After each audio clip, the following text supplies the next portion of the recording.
Halo teman-teman semua. Kali ini, Story 3M akan membawakan alur cerita dari manhwa yang berjudul Masuk Sebagai Monster.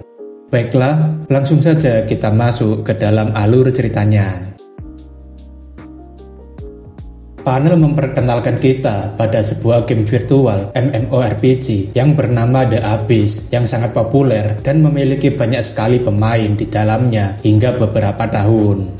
Lee Jin-hyuk merupakan salah satu pemain yang sudah menjadi top player dengan kemenangan kompetisi selama 9 tahun. Bahkan, ia juga meraih peringkat pertama dalam PvP selama 3 tahun terakhir. Dengan job atau kelasnya sebagai Weapon Master, Jin-hyuk menjadi player paling mengerikan di antara player lainnya.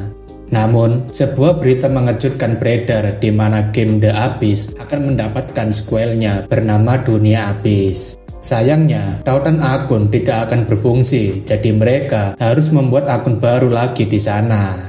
Perdebatan antara player yang ingin pindah dan tidak mau mulai muncul, dan Jin-hyuk tiba-tiba dihubungi oleh kakaknya yang bertanggung jawab dalam game tersebut. Lee Jin-ho mengatakan jika seseorang ingin bertemu dengannya karena ingin membicarakan sesuatu. Jin-ho menanyakan apakah Jin-hyuk tahu dengan karakter yang satu ini. Jin-hyuk tentunya sangat tahu, karena itu adalah Black Knight yang melindungi Red Queen dan memiliki peran penting dalam game The Abyss karena memberikan banyak petunjuk serta menjadi orang yang cukup misterius. Singkatnya, Jin-ho menawarkan agar Jin-hyuk mau mencoba menjadi karakter Black Knight itu. Jin-hyuk tidak paham dengan maksudnya karena Black Knight dijalankan melalui AI dan bukan player. Jin-ho menjelaskan jika tim AI dari Black Knight telah mati karena sebuah kecelakaan dan Red Queen menolak data yang tersisa dari Black Knight. Jin-hyuk kelihatannya sangat malas karena harus bertarung sebagai Black Knight yang melindungi bos terakhir yang pernah muncul 2 tahun lalu sebagai karakter. Jin-ho mengatakan jika Jin-hyuk sangat berbakat dalam game realitas virtual. Terlebih lagi, mereka berdua adalah keluarga meskipun berbeda saudara. Jin-hyuk tak percaya dengan hubungan keluarga macam itu karena mereka berdua tidak memiliki hubungan yang baik dan apa yang akan ia dapatkan setelah membantunya. Jin-ho menawarkan untuk memberikan tiket gratis ke Dunia Abyss seumur hidup dan Jin-hyuk cukup terkejut tapi itu dirasa masih biasa. Jin-ho mengatakan jika itu tawaran resminya dan masih ada 2 hadiah lagi sebagai tambahannya. Jin-hyuk akan memberikan perangkat akses Dunia Abyss yang memiliki sinkronisasi 25% yang akan membuatnya merasakan sensasi bermain game lebih realistis. Jin-hyuk sangat tertarik dengan hadiah seperti itu dan menanyakan hadiah apa lagi yang ia dapatkan. Jin-ho mengatakan jika Jin-hyuk akan diberikan pengurangan waktu untuk berganti job karena Jin-hyuk sendiri butuh waktu 9 bulan untuk melakukannya dalam keadaan normal. Jin-ho akan membantu Jin-hyuk agar percepatan pergantian job lebih cepat tanpa menimbulkan masalah. Dalam apartemennya, Jin-hyuk senang karena perangkatnya hanya memiliki sinkronisasi sampai 15% saja dan kurang menyenangkan, tapi ia akan mendapatkan sinkronisasi sampai 25%. Selain itu juga, ia akan diberikan bantuan untuk mendapatkan job Weapon Masternya jadi lebih cepat. Jin-hyuk yang tadinya ragu mulai dari awal game, kini jadi yakin untuk ikut karena sudah mendapatkan bantuan dari orang dalam. Terlebih lagi, Jin-hyuk masuk sebagai seorang monster dan bisa menginjak-injak para ranker yang mungkin tak akan pernah bisa ia dapatkan. Jin-hyuk baru ingat jika ia ada pertemuan dengan guild miliknya dan berpikir mungkin ia harus memberikan salam perpisahan karena ia akan segera pindah. Setelah bermain selama 9 tahun 3 bulan, Jin-hyuk senang karena bisa bermain-main di tempat yang sangat menyenangkan. Keesokan harinya, dalam sebuah gedung pengembang Abyss, Jin-hyuk sangat terkejut karena ia harus melakukan tugasnya sekarang. Jin-ho ingin agar Jin-hyuk sedikit berpikir karena ia sudah menyiapkan suaranya secara terpisah dan tidak mungkin jika Jin-hyuk akan berdiam diri ketika dialognya sudah dimulai. Jin Hyuk mengatakan jika ia tidak pernah melakukan akting sama sekali, dan Jin Ho mengatakan jika Jin Hyuk akan berlatih mulai sekarang. Jin Hyuk menanyakan apa maksudnya, tapi seseorang tiba-tiba mengetuk pintu dan mau masuk. Seorang wanita masuk dan Jin Ho memperkenalkan jika Han Ji Yeon akan menjadi pelatih akting Jin Hyuk mulai dari sekarang. Ji Yeon memperkenalkan dirinya sebagai orang yang berperan sebagai Red Queen dan Jin Hyuk tidak percaya karena suaranya sangat berbeda. Ji Yeon kemudian langsung memperagakan suara Red Queen dan membuat Jin Hyuk sangat terkejut. Ji Yeon menanyakan apakah suaranya sudah mirip dan Jin Hyuk langsung merasa sangat bangga bertemu dengannya. Jin Ho kemudian pergi sambil mengatakan jika mereka akan bertemu lagi, jadi pastikan untuk mengingat wajahnya. Jin Hyuk penasaran lagi apa maksud kakaknya itu, tapi Ji Yeon ingin mereka segera memulai latihannya. 2 minggu kemudian, tepatnya pada event pembukaan game Dunia Abyss di sebuah stadion, semua orang beramai-ramai menonton acara perdana perilisan Dunia Abyss yang sangat ditunggu perilisannya. Kedua pemandu acara mengatakan jika perayaan ini akan menampilkan event 100 to 1, di mana 100 player di Abyss akan bergabung untuk melawan satu orang, yaitu Black Knight. Di antara mereka semua ada player peringkat kedua, yaitu Han Seong yang ikut bergabung. Sayangnya, peringkat pertama The Abyss tidak bisa ikut karena ada urusan pribadi yang tidak bisa ia tinggalkan. Jin Hyuk yang melihat siaran merasa harus bersiap-siap juga karena Han Seong juga sudah bersiap meskipun dia berada di urutan terakhir. Kini Jin Hyuk memasuki realitas virtual dan seperti yang kita ketahui, ia akan masuk sebagai Black Knight itu sendiri. Di sisi lain, kita diperlihatkan seorang streamer bernama Yaeyun yang mendapatkan kesempatan untuk ikut dalam event 100 to 1. Taeyun merasa ini adalah kesempatan yang pas untuk menambahkan subscribe-nya secara signifikan. Taeyun yakin jika dirinya tak akan menang melawan Black Knight, namun tujuannya adalah bertahan selama mungkin menghadapi Black Knight. Dari balik jeruji besi, Black Knight mulai muncul untuk menghadapi para penantang. Black Knight dengan perintah sang ratu akan melaksanakan kehendaknya dan menegakkan kerajaan mereka. Para penonton yang mendengar suara Black Knight merasa jika Black Knight semakin keren saja dengan suara seperti itu. Black Knight mengatakan pada penantang untuk berlutut dan bersujud ke tanah karena sekarang dialah yang akan menguasai Abyss. Taeyun tentunya langsung bersiap dengan tantangan dari Black Knight yang sangat mengintimidasi. Taeyun mengatakan pada para penontonnya jika ia ingin menganalisis pola serangan dari Black Knight dan kemampuannya dulu. Namun, Taeyun dengan entengnya mengalihkan pandangannya dari Black Knight untuk membaca komentar. Dikala para penonton memperingatkan Taeyun, ia malah merasa kesal karena mereka meremehkannya. Pada akhirnya, Taeyun yang diperingatkan untuk segera menghindar tak bisa menghindari serangan Black Knight yang sangat cepat. Para penonton yakin jika pengembang sudah gila karena seorang ranker bisa dikalahkan hanya dalam sekali serang. Black Knight yang sudah mengalahkan lawannya langsung menantang player selanjutnya.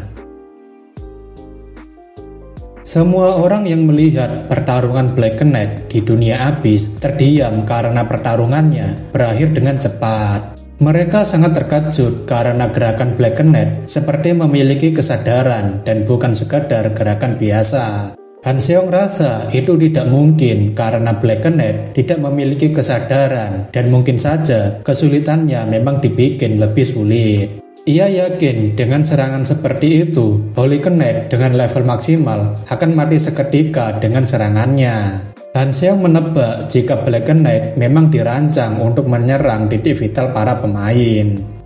Lanjut ke pertandingan selanjutnya, di mana kali ini player Red Bean yang menggunakan 2 pedang dan memiliki kecepatan yang luar biasa. Jin Hyuk rasa ia akan menguji Ahyu terlebih dulu karena ia sering dibangga-banggakan. Black Knight dengan kecepatan penuh langsung menerjang ke arah Ahyu. Namun hanya dengan sekali tebas, Black Knight memotong tangan dan kakinya. Pembawa acara menanyakan kenapa Black Knight bisa mengincar bagian lain dan Han Seong meminta maaf karena prediksinya salah. Sudah lebih dari 30 menit berlalu sejak event dimulai. Terhitung, sudah 30 orang dikalahkan Black Knight. Bahkan, Black Knight belum pernah mendapatkan luka sekalipun. Han Seyang menebak jika Black Knight memang dirancang untuk tidak bisa dikalahkan. Han Seyang penasaran apa yang sebenarnya dilakukan oleh pengembang api sekarang. Kali ini giliran Jadge yang merupakan salah satu ranker dengan kelas magic. Banyak yang penasaran apa jadinya jika pertarungan antara Swordmaster dengan Archwizard yang merupakan kelas magic tersembunyi dan paling banyak dicari orang. Jadge memulai pertandingannya dengan terbang tinggi untuk menghindari serangan dari Black Knight. Jadge nampaknya menggunakan strategi biasa di mana Swordmaster akan mudah dikalahkan dengan serangan jarak jauh. Akan tetapi, itu akan sangat sulit karena Black Knight dikenal memiliki resistensi sihir mencapai 90%. Jadge kemudian menggunakan sihir ledakan dan menyerang secara beruntun ke arah Black Knight terus-menerus. Sayangnya, Black Knight yang memiliki resistensi sihir tinggi membuat serangannya tampak tidak berpengaruh. Jadge sangat terkejut ketika Black Knight mengubah senjatanya menjadi panah dan mulai menyerang balik dirinya. Jadge merasa itu sangat curang. Bagaimana bisa Black Knight menggunakan serangan panah dan mengubah senjatanya? Jadge yang mengaktifkan perisai merasa jika ia tidak akan bertahan lama, jadi ia memutuskan untuk turun saja dan memperpanjang jarak mereka. Jadge kemudian langsung menggunakan blink untuk pindah ke lokasi lain terdekat. Sayangnya, Black Knight langsung melancarkan tembakannya dan membuat Jadge kebingungan karena Black Knight seperti bisa membaca pikirannya. Semua orang sangat terkejut karena Black Knight bisa membaca pergerakan player yang muncul setelah menggunakan blink. Han Seyang tidak percaya itu karena tidak mungkin performa AI bisa membaca pikiran player dan memprediksinya.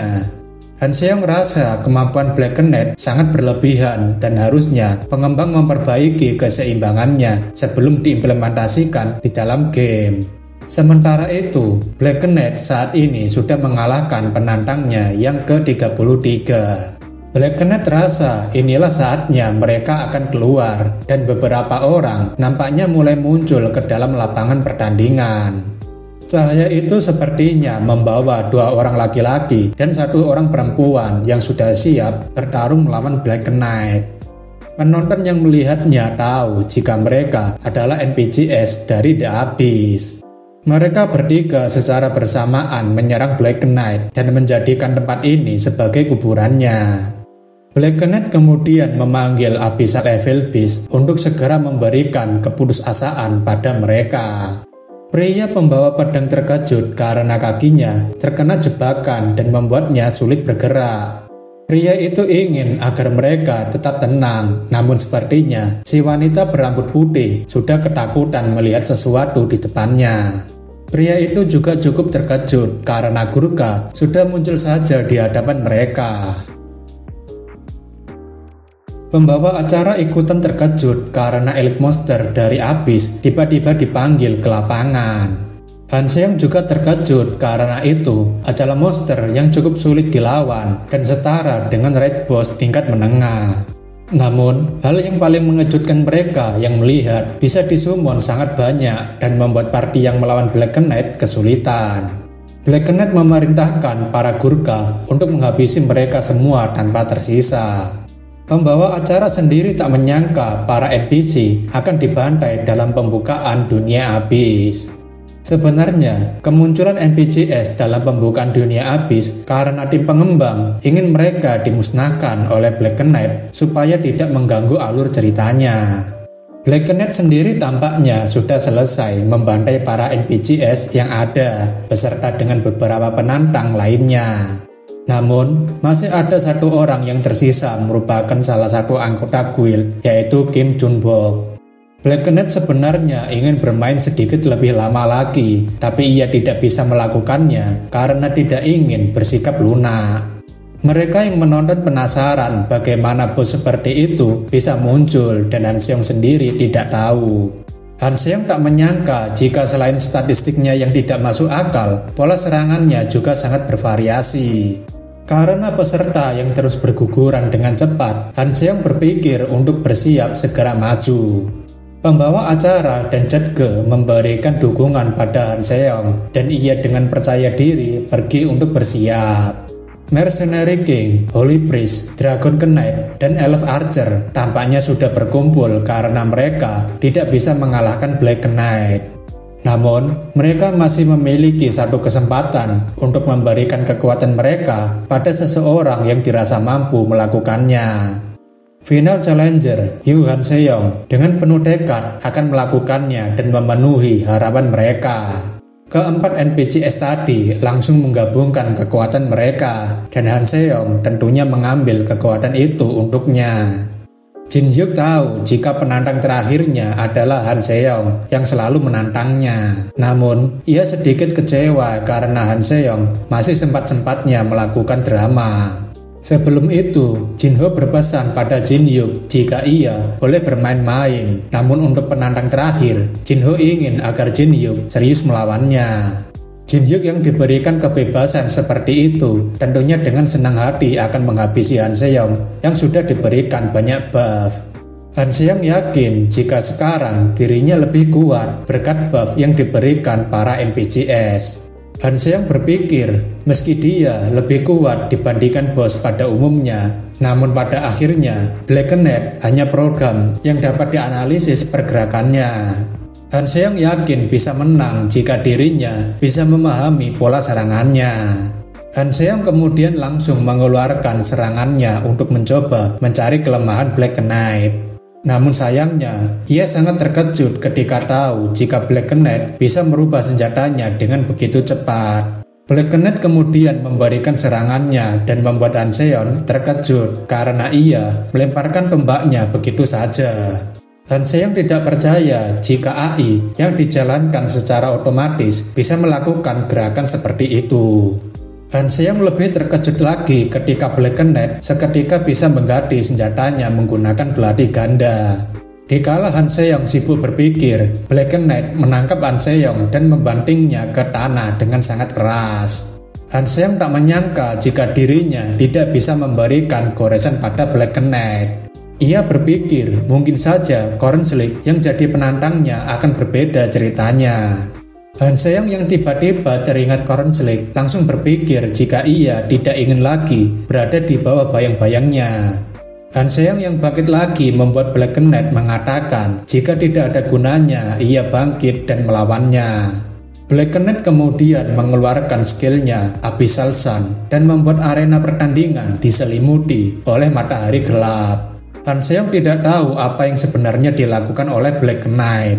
Black Knight yang akan menjatuhkan Abyssal Sun membuat Han Seong berpikir jika skill Black Knight sangat keterlaluan.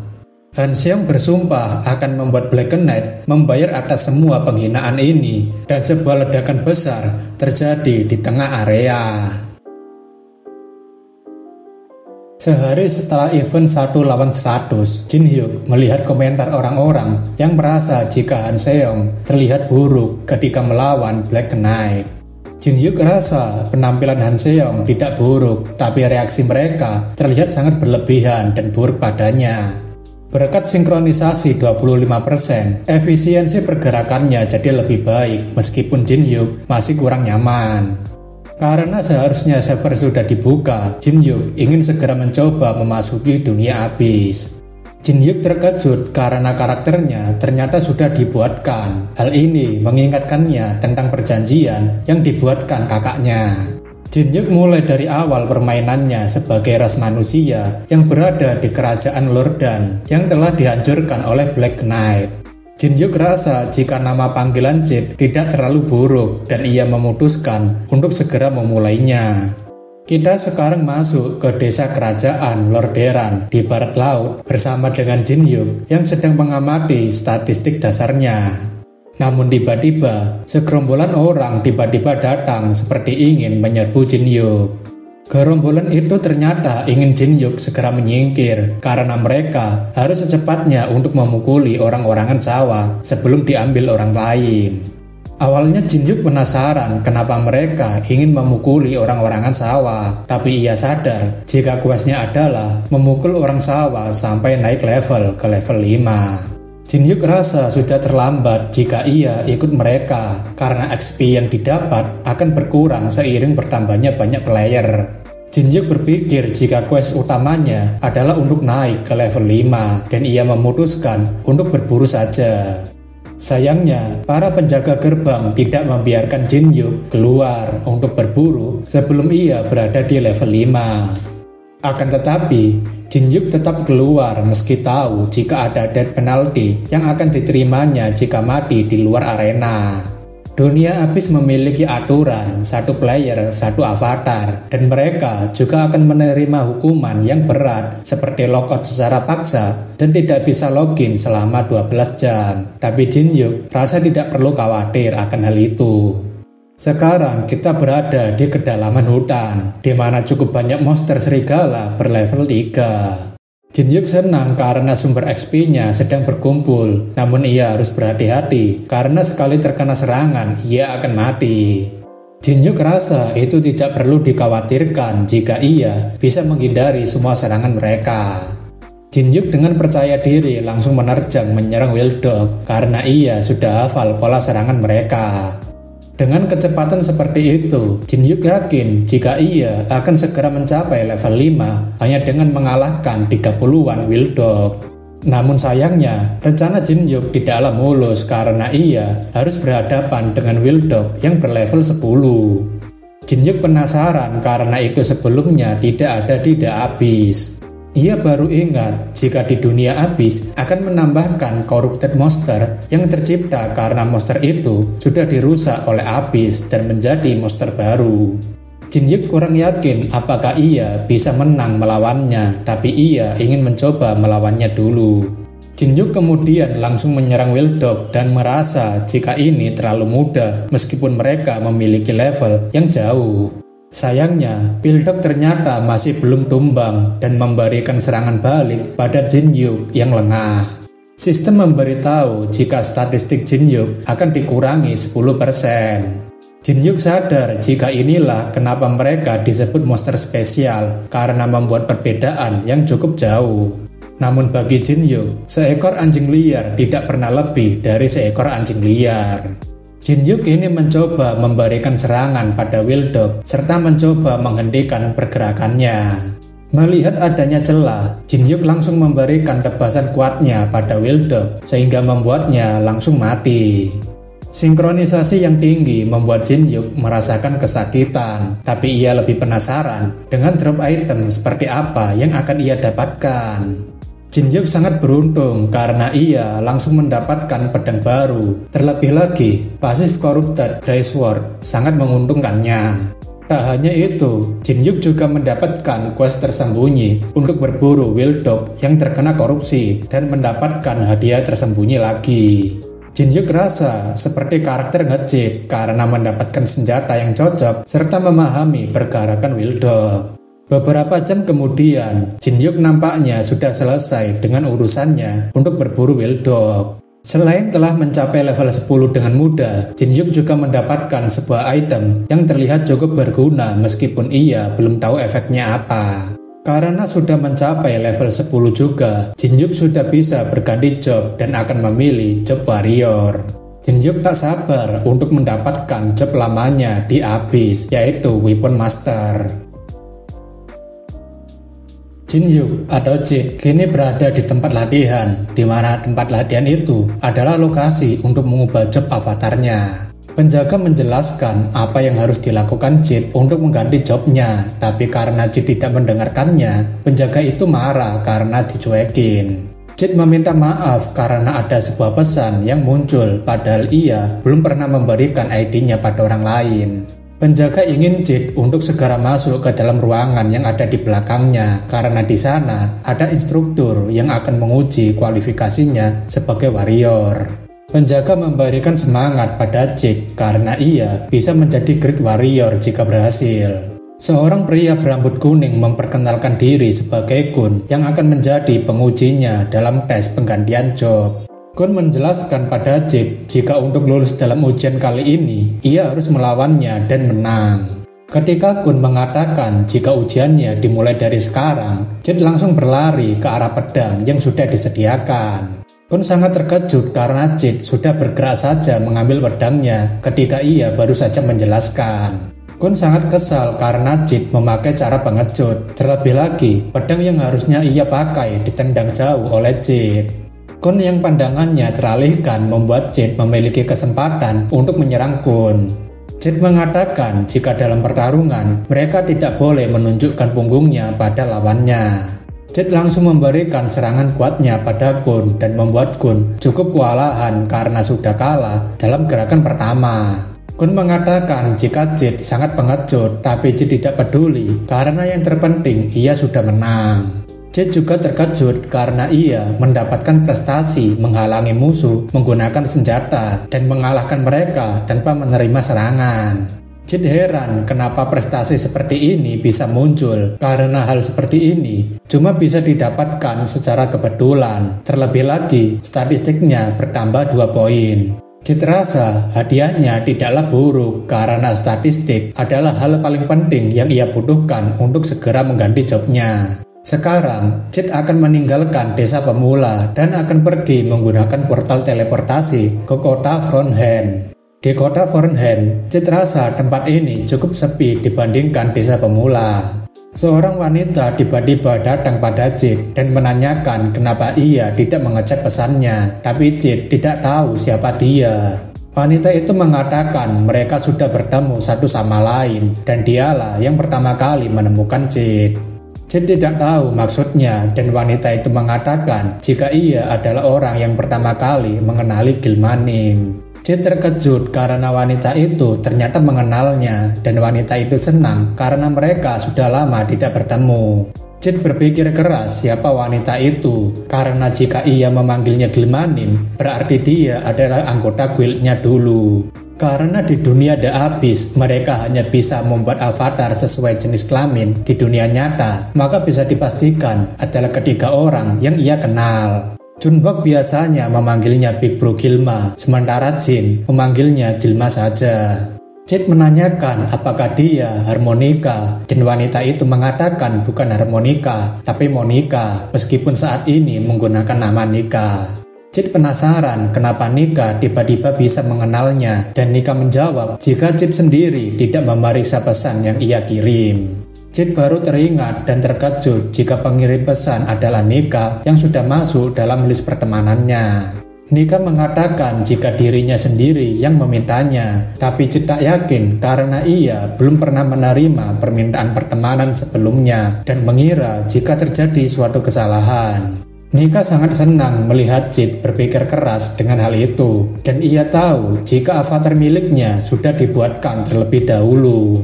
Jit habis pikir Nika bisa sampai tahu jika avatar miliknya sudah dibuatkan sebelumnya. Nika mengatakan jika ia puas dengan acting Black Knight sewaktu event 1 lawan 100 dan merasa melatihnya berakting ada gunanya. Jit panik karena dirinya bisa ketahuan menjadi Black Knight saat itu dan harusnya jadi rahasia perusahaan. Jit akhirnya ingat jika orang yang tahu hal itu adalah Han Ji-eon dan menanyakan apakah dirinya adalah Han Ji-eon. Jit yang berhasil menebak dirinya adalah Ji-eon membuatnya senang karena berhasil menebaknya. Jit masih penasaran kenapa Nika masih tahu jika dirinya adalah Gilma yang ia kenal karena anggota guild mereka memiliki peraturan untuk tidak memberikan informasi pribadi dan hanya bertemu secara online. Nika mengatakan jika ia baru tahu setelah event 1 lawan 100 kemarin karena pergerakan Black Knight sama dengan Gilmanim. Jit rasa ia tidak memberikan petunjuk sama sekali dan menanyakan kenapa Nika sangat yakin. Nika yakin setelah melihat pertarungan Black Knight dengan Jadge. Kala itu, pergerakan Jadge tidak akan bisa diprediksi oleh AI, tapi Black Knight bisa melihat arah gerak mata Jadge dan itu hanya bisa dilakukan oleh Gilmanim. Jit sendiri jadi paham kenapa dunia ini sangat kecil, bahkan ia sendiri tidak pernah terpikirkan akan bertemu dengan Red Queen.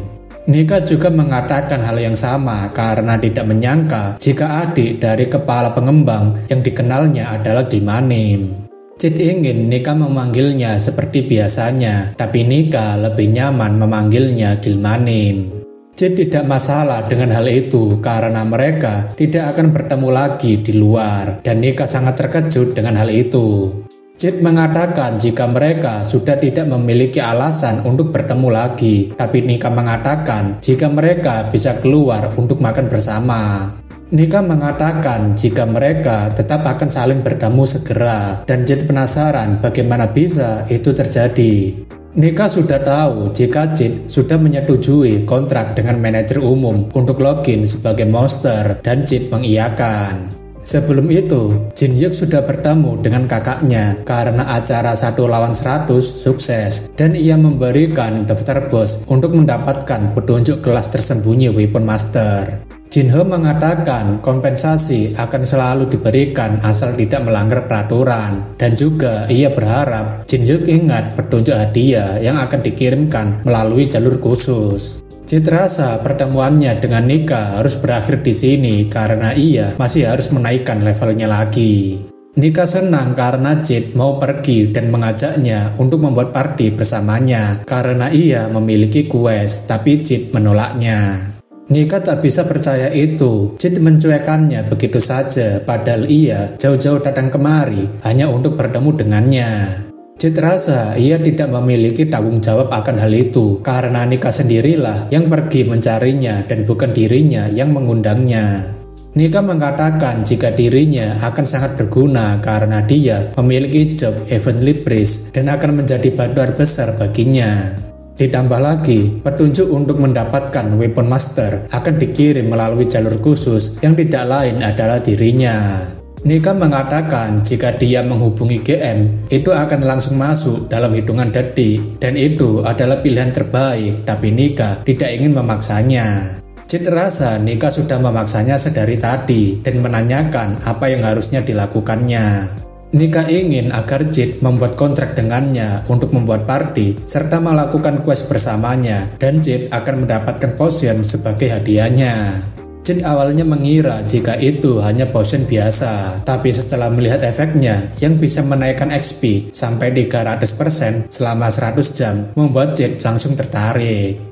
Nika mengatakan jika dirinya juga memiliki kerjasama informal dengan ketua, jadi ada beberapa hal yang bisa ia dapatkan. Nika sebenarnya tidak tertarik dengan kelas tersembunyi, jadi ia mendapatkan quest tersembunyi sebagai gantinya, dan ia bisa mendapatkan 2 potion seperti ini di masa depan. Quest tersembunyi sendiri memiliki hadiah yang sangat tinggi, tetapi juga memiliki kesulitan yang tinggi. Karena itu, item tingkat tinggi biasanya hanya bisa didapatkan melalui quest tersembunyi, dungeon tersembunyi, dan skenario tersembunyi. Nika menanyakan apakah Cid sudah tertarik dan Cid tampaknya tidak bisa menolaknya meskipun itu mengharuskannya menggunakan semua statistik yang ia kumpulkan. Karena setiap level mendapatkan 5 poin stat, Cid rasa bisa menggunakan semua itu untuk menaikkan semua statnya kecuali penolakan dan reputasi. Nika menanyakan apakah ia menaikkan agility-nya seperti biasanya dan Cid mengiyakan karena gaya bertarungnya adalah menyerang dengan kecepatan. Nika juga mengatakan jika dirinya juga menaikkan statistik layaknya seorang priest seperti sebelumnya di mana ia memprioritaskan kekuatan. Cid baru ingat jika Nika adalah seorang priest yang menggunakan gada untuk menghancurkan musuh dan merasa jika Nika tidak berubah sama sekali. Nika menanyakan kenapa Cid tidak membuat guild seperti dulu, tapi Cid menjawab jika dirinya tidak mau melakukannya sekarang. Cid ingin Nika mengingat apa yang selalu mereka lakukan selama di Abyss seperti orang gila, dan Nika mengerti maksudnya karena player yang dulu pasti tidak akan membiarkan guild Tarzan berdiri lagi. Nika menanyakan bagaimana dengan anggota guild yang lain dan Cid mengatakan jika ia sudah bertemu dengan Junbok. Nika terkejut dan menanyakan kapan Cid menemuinya, tapi Cid mengatakan jika ia bertemu dengannya ketika berhadapan di event 1 lawan 100 kemarin. Sesaat kemudian, adik Nika ternyata sudah berganti job dan telah meningkatkan statistiknya. Karena Pong sudah bergabung, Nika rasa jika mereka sebaiknya memulai questnya. Jit yang melihat jika Pong yang merupakan ras kucing membuatnya tahu jika dia berfokus pada kecepatan menghindar dan cocok sebagai assassin. Tapi sepertinya ia merubah jobnya menjadi seorang archer. Nika mengatakan jika adiknya cukup pemalu di dalam game, tapi sebenarnya dia orang yang ramah. Jit menanyakan apakah Pong menggunakan panah otomatis karena biasanya archer menggunakan panah besar yang memiliki jangkauan panjang. Pong mengatakan jika ia tidak terbiasa menggunakan panah, jadi ia memilih menggunakan panah otomatis yang bisa memberikan damage tambahan dari jarak dekat. Jit menanyakan apakah ia tidak menggunakan auto aim karena serangannya bisa menjadi lebih baik, tapi Pong tidak menggunakannya karena suatu alasan. Nika merasa jika mereka saat ini adalah party yang sempurna karena ada damage dealer jarak dekat dan jarak jauh, serta memiliki seorang priest sebagai healer. Jit tidak percaya dengan party sempurna itu dan merasa ini adalah party terburuk di mana ada seorang archer pemula dan seorang priest yang tidak bisa menyembuhkan melainkan menghancurkan monster. Dalam kantor pengembang dunia abis, Jinho nampaknya cukup lelah dengan hari-harinya bekerja. Namun, ketika melihat rencananya berhasil untuk membujuk Jin Hyuk mengikuti Han Ji-yeon, wajah Jinho nampaknya bersemangat dan penasaran apakah adiknya bisa memberikannya banyak data. Jit bersama dengan Nika dan Pong kini sudah berada di markas pengkhianat yang ditunjukkan oleh seseorang. Pak Tua itu mengatakan jika para pengkhianat itu sering melakukan rapat di dalam dungeon dan terlibat dalam kekejaman abis. Nika ingin segera masuk saja, tapi Jit ingin menunggu sebentar karena mereka harus melakukan sesuatu terlebih dulu. Nika menanyakan kenapa mereka harus menunggu dulu, tapi Jit ingin agar Nika mengeluarkan gulungan identifikasi miliknya. Nika mengatakan jika ia hanya memiliki satu gulungan dan Jit ingin agar Nika segera menggunakannya. Nika tak masalah dengan itu, tapi Jit harus berjanji akan membantunya selama quest nanti. Jit sepertinya tidak bisa melakukan itu karena potion yang diberikan bahkan tidak sampai lebih dari 3 jam dan mungkin akan ada beberapa monster yang muncul. Jika Jit tak mau melakukannya, maka Nika tidak akan menggunakannya. Tapi Pong malah memberitahu jika dia punya sesuatu yang sama dan Nika terkejut karena Pong menawarkannya pada Jit. Pong mengatakan akan memberikannya, tapi sebagai gantinya, ia harus membantunya selama 3 jam. Meski ia yakin jika quest miliknya tidak sampai 3 jam dan Jit sepakat. Nika yang mendengar Jit mudah sepakat dengan Pong membuatnya memberikan tawaran yang sama, tapi Jit rasa itu sudah terlambat. Cincin yang diberikan Pong membuat Jit bisa memberikan serangan kritikal, meskipun ia juga akan mendapatkan serangan kritikal balik dari musuh. Jit rasa ini tidak terlalu buruk, biarpun seperti pedang bermata dua. Jit, Nika, dan Pong kini sudah masuk ke dalam dungeon. Jit merasa jika ia dan Nika sudah pernah masuk ke dalam dungeon seperti ini, tapi Nika ragu karena ini adalah dungeon rahasia pertama di Abyss. Jit yakin jika ia pernah masuk kemari dan teringat jika itu adalah dungeon Lokakarya Wabah Malam Hari. Dungeon itu dulunya muncul di pertengahan hingga akhir game Abyss. Meskipun sulit, tapi hadiah yang diberikannya sangat bagus. Jit berpikir apakah mungkin dungeon ini berhubungan dengan dungeon yang dulu mereka masuki. Tapi Nika rasa itu cukup berbeda dengan dungeon yang pernah mereka masuki. Jit rasa mungkin itu ada benarnya, tapi ia rasa jika struktur dan desainnya terlalu mirip. Nika yakin itu mungkin karena pengembang Abyss ingin menggunakan dungeon ini kembali. Jit tidak yakin dengan hal itu karena ini adalah dungeon tersembunyi dan semua player pasti ingin pergi mencari dungeon tersembunyi. Jit bertanya apakah Nika menyembunyikan sesuatu darinya dan Nika menjawabnya tidak dengan cukup gugup.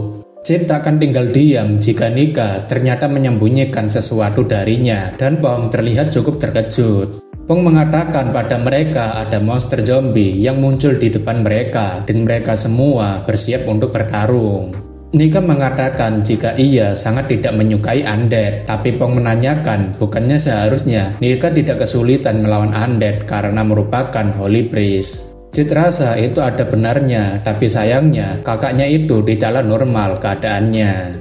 Nika tak terima dengan hal itu karena dialah yang paling normal di antara mereka. Tapi Jit rasa itu tak mungkin karena ada Holy Priest yang meningkatkan statistik kekuatannya. Nika tidak suka dengan undead karena tidak senang saja melawan mereka dan tidak ingin harga dirinya dikotori oleh daging busuk. Nika menanyakan apakah Jit ingin diberikan buff, tapi Jit rasa itu tidak perlu. Jit ingin menguji sesuatu terlebih dulu karena ada beberapa undead lemah di hadapannya. Jit menggunakan teknik pedangnya untuk menguji serangan kritikal dari cincin yang diberikan Pong. Jit senang karena efeknya beneran muncul di setiap serangan ke-8 dan ke-9.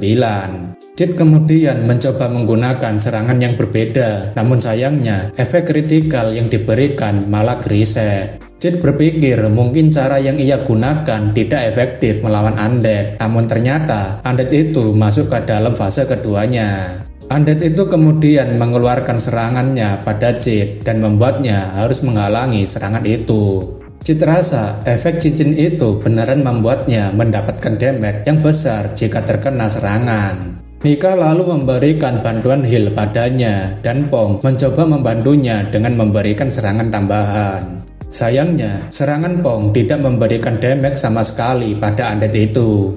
Jit dengan serangan seriusnya langsung memberikan damage besar pada undead dan membuatnya langsung kalah dalam sekali serang. Jit senang karena ia bisa naik 3 level sekaligus berkat potion yang diberikan Nika.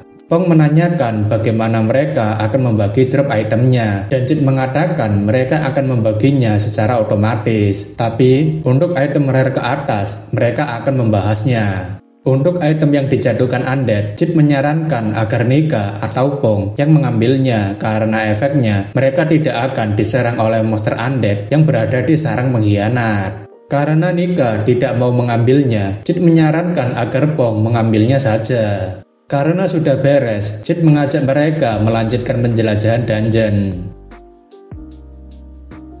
Jit dan lainnya nampaknya sudah bertarung beberapa kali dan terlihat mereka tinggal menemukan satu jejak lagi dari pengkhianat. Karena questnya harus menemukan 3 jejak pengkhianat, Jit rasa ia tidak boleh mengulur waktu lagi karena XP bos miliknya tidak boleh terbuang sia-sia. Di samping itu, nampaknya Nika sangat kelelahan padahal ia hanya mensupport saja, tapi Jit tak masalah dengan itu. Jit sendiri merasa cukup nyaman untuk pertama kalinya ketika berburu bersama Nika. Selain itu, Jit penasaran dengan apa yang dilakukan Pong karena sejak tadi ia sangat serius. Pong mengatakan jika ia sedang membaca cerita yang tertulis di sini karena Wiroden menyebutkan jika ini adalah bagian akhir The Abyss. Nika mengatakan jika adiknya sangat menyukai serial dan alur cerita dari The Abyss dan Jit akhirnya paham jika Pong adalah penggemar alur setting. Nika juga mengatakan jika Pong sepertinya baru-baru ini menemukan alasan lain untuk bermain dunia Abyss dan akan memberitahunya nanti. Ketika Pong masih menjelaskan dengan apa yang terjadi pada Wiroden, Jit tiba-tiba melihat sebuah serangan yang mengarah pada mereka. Karena menyingkirkan Pong membuat Jit harus terkena serangan panah dari seseorang. Pong menanyakan apakah Jit baik-baik saja dan Jit baru ingat jika Pong tidak akan diserang oleh undead dan serangan itu pasti diarahkan padanya. Jit ingin agar Pong menggunakan skill mata elangnya untuk melihat di mana musuh berada. Pong mengatakan jika ia melihat 5 skeleton archer dan salah satunya terlihat seperti monster elite. Jit merasa sangat aneh karena semuanya adalah archer dan seharusnya mereka membawa tanker untuk mengantisipasi hal seperti ini. Pong sangat kebingungan dan menangis karena mereka kemari tanpa membawa tanker dan mungkin sebaiknya mereka kembali. Jit rasa itu tidak perlu dikhawatirkan karena akan ada seseorang yang mengurusnya dan Pong terkejut melihat wajah kakaknya. Nika sangat senang karena akhirnya ia bisa menunjukkan skillnya pada mereka dan akan menghancurkan tulang-tulang itu sendirian. Karena Nika menggunakan sihir perisai membuat skeleton archer tidak bisa memberikan serangan padanya. Jit ingin Pong juga ikut maju karena mereka sudah memiliki tanker yang maju duluan. Dengan ekspresi kegilaannya, Nika menggunakan gadanya untuk menghancurkan para skeleton itu sendirian. Cid rasa Nika masih sama seperti dulu yang mampu menjadi ranker 300 teratas dalam PvP hanya menggunakan gada. Satu skeleton lagi mencoba untuk menyerang, tapi Cid tidak akan membiarkan skeleton itu menyerangnya. Tapi Nika tiba-tiba menghentikan Cid karena ia sendirilah yang akan menghabisi skeleton itu. Cid ingin berlindung di dalam perisai jika tidak diperbolehkan untuk mengalahkan skeleton itu, tapi Nika tidak bisa melakukannya karena perisainya sangat sempit. Dikala Nika dan Cid berdebat, skeleton itu menembakkan anak panahnya. Melihat skeleton itu sudah menembak, Cid rasa ia harus menghindar karena panah itu telah diberikan beberapa efek. Cid ingin agar Nika segera membunuh skeleton itu, dan Nika mengatakan ia akan membunuhnya sendiri tanpa Cid minta. Cid berpikir jika dungeon ini sangat aneh semakin lama ia menjelajahinya. Terlebih lagi, beberapa undead yang mereka temui juga menggunakan sebuah skill. Cid rasa undead warrior dan mage yang ia temui sebelumnya juga memiliki skill dari perubahan job kelas mereka. Begitu juga skill archer yang satu ini. Meskipun ini adalah dungeon tersembunyi, Cid rasa kesulitan dungeon ini terlalu berlebihan untuk levelnya sekarang karena mereka harus memiliki party yang layak. Cid yakin jika ia sedang diuji oleh kakaknya sendiri dengan memasuki dungeon ini. Kecurigaan Cid makin bertambah karena Nika tidak berpartisipasi ketika bertarung melawan undead warrior dan mage, serta Nika seperti tahu jika undead yang mereka lawan saat ini adalah Get Arrow. Sampai di sini, Cid akhirnya mendapatkan kesimpulan atas semua teka-teki dalam pikirannya. Cid yakin jika kakaknya ingin menggunakan gaya bertarungnya dan mendesainnya menjadi AI Black Knight. Sepertinya inilah kerjasama yang dilakukan Nika bersama dengan kakaknya itu. Cid kemudian berlari ke arah Nika dengan sangat cepat. Lalu Nika sangat terkejut melihat Cid datang padanya dan menanyakan kenapa ia malah datang. Cid mengatakan jika ia mulai kesal dan membuat panah Get Arrow dikembalikan padanya. Cid ingin agar Nika memberitahu saudaranya nanti jika ia sudah tahu semua rencana yang mereka rencanakan, tapi Nika tidak tahu apa maksudnya. Cid mengatakan jika Nika harus memberitahu kakaknya itu jika seharusnya ia meminta bantuan dengan cara yang benar dan bukan dengan memanfaatkan. Cid mengancam jika Nika masih melakukan itu lagi, ia tak akan pernah mau bertemu dengannya. Nika meminta maaf karena ia hanya mengikuti apa yang manajer minta padanya untuk melakukan ini. Cid akan memaafkan Nika asal tidak mengulanginya lagi. Jika tidak, mereka tak akan bertemu lagi. Serta Cid ingin agar Nika memberikan semua item miliknya. Cid ingin semua item dan quest tersembunyi yang ia dapatkan setelah menipunya. Tapi Nika ingin agar Cid berbaik hati menyisakan setengahnya untuknya. Cid tidak mau melakukan itu dan Nika dengan terpaksa dan kesal menuruti permintaan Cid yang tidak masuk akal itu. Melihat Nika yang serius memberikan semua item miliknya membuat Cid berubah pikiran dan menarik perkataannya untuk memberitahu kakaknya. Cid memiliki ide bagus karena kakaknya pasti akan memasukkan tindakannya ke dalam Black Knight, sehingga ia pasti akan mengirim Nika terus untuk selalu bersamanya.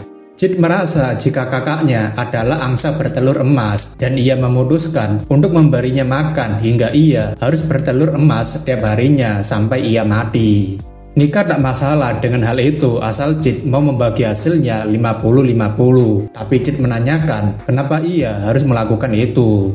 Nika mengatakan ia seperti backpackernya, jadi Cid harus memberikan bayaran yang menguntungkan baginya juga. Cid berpikir itu masuk akal, jadi ia akan memberikannya 80 bagi 20 dan itu sudah final. Karena mereka sudah memenuhi quest dan boss dungeon akan segera muncul, Cid rasa sudah waktunya untuk mereka menyelesaikannya. Cid bersama Nika dan Pong kini sudah berada di pintu masuk boss dungeon dan memasukinya. Di sana terdapat percakapan antara seorang prajurit dengan seseorang yang cukup misterius. Cid sebenarnya ingin melewati adegan ini, tapi ia tidak bisa melakukannya karena Pong sangat antusias dengan alur ceritanya. Prajurit itu menanyakan kenapa rencananya tidak berhasil seperti yang ia katakan. Tapi Hukton menjawab jika ia hanya bilang jika keberhasilan rencananya akan bertambah saja, bukan berhasil. Hukton berterima kasih karena berkat pengorbanan mereka, ia bisa mengumpulkan banyak data soal eksperimen mereka. Hukton ingin agar prajurit itu tenang dulu karena mereka harus meladeni beberapa tamu yang tidak diundang. Hukton mengatakan ia akan pergi dulu dan berpesan jangan sampai mengecewakan Komandan Willodren yang berharap tinggi padanya. Pong sangat terkesan karena alur ceritanya akan menyambung pada salah satu penjahat Willodren yang cukup terkenal. Cid teringat jika Willodren adalah monster yang harus ia masuki setelah ini dan sering muncul di beberapa event.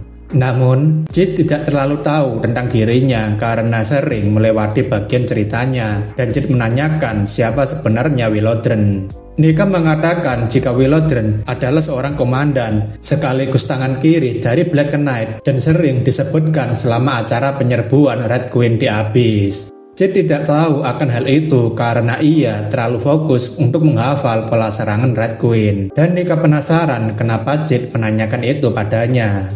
Cid tak punya alasan lain karena Red Queen adalah Han Ji-eon sendiri. Nika tak tahu begitu banyak karena ia sendiri sudah kelelahan dengan berakting sebagai Red Queen. Cid rasa ia salah berharap pada seseorang seperti Han Ji-eon dan mereka sudah waktunya untuk bertarung melawan boss dungeon. Sebelum itu, Cid meminum obat penguat karena lawan dari quest tersembunyi sangat kuat dan mengajak yang lain untuk maju. Cid, Nika, dan Pong kini harus bertarung melawan kesatria Bone bernama Veldenik yang menjadi bos dungeon itu sendiri. Veldenik tanpa banyak bicara langsung mengeluarkan serangannya yang cukup kuat. Cid tak menyangka jika Veldenik yang merupakan bos level tinggi di endgame The Abyss muncul sebagai bos dungeon. Meski kekuatannya adalah versi rendah dari Black Knight, tapi statistik dan pola serangannya sangat merepotkan untuk ditangani. Cid tahu jika kakaknya ingin mengumpulkan sebanyak-banyaknya data pertarungannya hanya dengan mengirimnya di satu dungeon tersembunyi saja. Akan tetapi, hal itu bukanlah masalah karena kakaknya akan bisa semudah itu mendapatkan data pertarungannya. Cid berencana menggunakan satu jenis kuda-kuda saja untuk mengalahkan Veldenik. Veldenik dengan sekuat tenaga memberikan serangan pada Cid, namun ia masih bisa menghindarinya. Cid menggunakan serangan pedangnya yang cepat dan membuat Veldenik cukup kesal karena harus menahan serangan Cid. Namun dari belakang, Nika mencoba membantu Cid dengan memberikan serangan telak pada Veldenik menggunakan gadanya. Meski begitu, Nika hanya bisa memberikan 2 serangan saja karena itu adalah batasannya. Cid mengerti tentang batasan kekuatan Nika dan memberikan serangan kuatnya dan cepat pada Veldenik sampai tidak sempat menahannya. Akan tetapi, Veldenik nampaknya kini sudah mulai masuk pada fase keduanya setelah mendapatkan damage yang cukup. Cid tak menyangka fase keduanya akan dimulai lebih cepat dan membuatnya tahu jika Veldenik bukanlah manusia. Veldenik sangat kesal karena identitasnya sudah diketahui dan tak akan membiarkan mereka pergi hidup-hidup. Dengan tubuhnya yang besar, Veldenik bisa memberikan serangan yang cepat dan kuat meskipun Cid bisa menghindarinya. Pong yang melihat kakaknya dan Cid bertarung melawan Veldenil merasa mereka benar-benar sinkron. Namun sayangnya, karena speed Nika kurang, ia terkena serangan balik dari Veldenil dan terlempar dengan sangat keras ke tembok. Nika mengatakan jika ia sudah sampai pada batasnya dan menyerahkan semuanya pada Cid. Cid tentunya tahu apa yang harus ia lakukan karena meskipun tubuh Veldenil sangat besar, bukan berarti ia tidak bisa dikalahkan dan menyerangnya terus-menerus dengan kecepatannya. Akan tetapi, hal itu masih belum cukup karena Veldenil akan memasuki mode berserker setelah mendapatkan serangan bertubi-tubi. Mode berserker sendiri akan aktif apabila darah monster telah turun di bawah 10% dan akan mengamuk sampai kurang lebih 5 menit. Nika menyarankan untuk mereka kabur saja karena mereka tidak bisa mengalahkannya dengan serangan karakter yang masih berlevel rendah, tapi Cid nampaknya masih berusaha untuk menyerangnya. Veldenil tentunya tak tinggal diam dan memberikan serangan balik yang kuat pada Cid yang mencoba menyerangnya. Sayangnya, serangan Jade nampaknya masih lebih kuat dibandingkan Phil Daniel. Jade yang berhasil membuat celah tentunya tidak melewatkan kesempatan itu dan langsung memberikan serangan telak tepat di kepalanya. Phil Daniel tak percaya jika ia akan dikalahkan semudah ini dan Jade pada akhirnya berhasil mengalahkan bos dungeon ini. Jade tak menyangka akan mendapatkan longbow dan Nika heran kenapa seorang knight malah menjatuhkan longbow meskipun itu adalah item langka. Jade dan Nika berpikir untuk memberikannya saja pada Pong, namun Pong tidak mau karena ia tidak membantu apapun dan terlebih lagi ia lebih mahir menggunakan panah pendek dibandingkan panah panjang. Nika juga tidak mau untuk mengambilnya karena itu tidak cocok dengan gaya bertarungnya. Karena tidak ada yang mau mengambilnya, Jade memutuskan untuk mengambilnya sendiri. Terlebih, item itu memiliki efektivitas melawan undead sangat baik. Jade rasa panah panjang yang baru ia dapatkan memiliki statistik yang baik juga dan mungkin akan dijadikannya sebagai salah satu senjata utamanya. Pong menanyakan apakah Jade bisa menggunakan panah karena senjata itu membutuhkan agility yang tinggi dan Jade mengatakan jika ia memang menaikkan statistik agility-nya. Pong menanyakan apakah Jade memang menggunakan karakter yang rusak, tapi Jade mengatakan tidak ada karakter yang rusak. Jade mengatakan jika karakter rusak hanya dilontarkan oleh orang-orang yang terkurung dalam kebicikannya dan role playing adalah tentang kebebasan, jadi ia harus menikmati permainannya. Pong sangat terkagum dengan kata-kata motivasi yang dilontarkan Jade. Nika juga setuju dengan perkataan Jade sehingga tidak ada salahnya jika seorang priest menaikkan statistik agility-nya, tapi Jade tidak bisa menormalkan Nika dan ingin segera mengambil hadiah quest-nya. Namun sebelum itu, Nika tiba-tiba ingin melakukan sesuatu yang ternyata ia merubah pemimpin partinya dari dirinya menjadi Jade. Ketika quest atau dungeon tersembunyi telah dibersihkan, pesan dunia akan mengirimkan party penaklukan beserta anggotanya ke seluruh player dan itu akan membuat Jade kerepotan. Jade menanyakan apa maksud semua ini, tapi Nika hanya ingin memberikan pujian karena telah membantunya dalam questnya. Jade mengatakan jika ia tidak ingin menarik perhatian siapapun, tapi Nika rasa tidak akan ada yang tahu jika Jade adalah Gilmanim dari Trashcan, jadi ia tidak perlu khawatir. Nika juga mengatakan harusnya Jade berterima kasih padanya karena membuatnya mendapatkan pencapaian baru dan sangat berguna baginya. Jade rasa ada benarnya juga berkata Nika, tapi ia masih cemas karena mungkin ada orang yang tahu jika dirinya adalah Gilma dari Trashcan. Di luar dungeon, seseorang melihat pengumuman jika seseorang bernama Jade bersama partinya telah menyelesaikan dungeon tersembunyi. Ada yang mengatakan jika itu mungkin adalah Silkron, namun pria itu rasa jika dia bukanlah Silkron karena namanya sangat jauh berbeda. Di suatu tempat di sebuah pelabuhan terakhir kota Ares, beberapa orang tampaknya terkesan sudah ada yang berhasil membersihkan dungeon tersembunyi.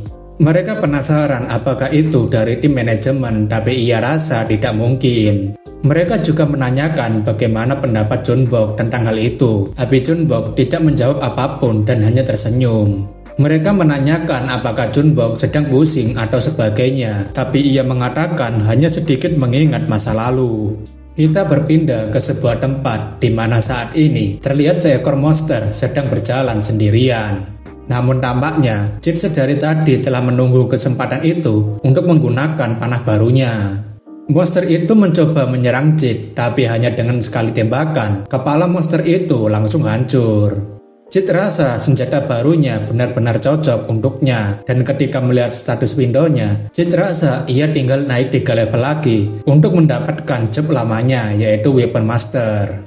Namun, Jade masih penasaran dengan apa yang akan ia dapatkan dari hadiah quest tersembunyi karena setidaknya ia menginginkan hadiah Hidden Chest. Namun, tiba-tiba sebuah peringatan event pertempuran kependudukan muncul dan akan rilis malam ini jam 8. Jade baru ingat jika sekarang ini adalah jam 8 malam dan ia hampir lupa karena ia sudah membuat janji dengan seseorang dan harus segera logout. Itulah tadi alur cerita dari manhwa yang berjudul Masuk sebagai Monster dari chapter 1 sampai chapter 10. Jangan lupa like dan subscribe-nya karena itu akan sangat membantu algoritma YouTube Story 3M. Terima kasih sudah menonton dan sampai jumpa di alur cerita selanjutnya.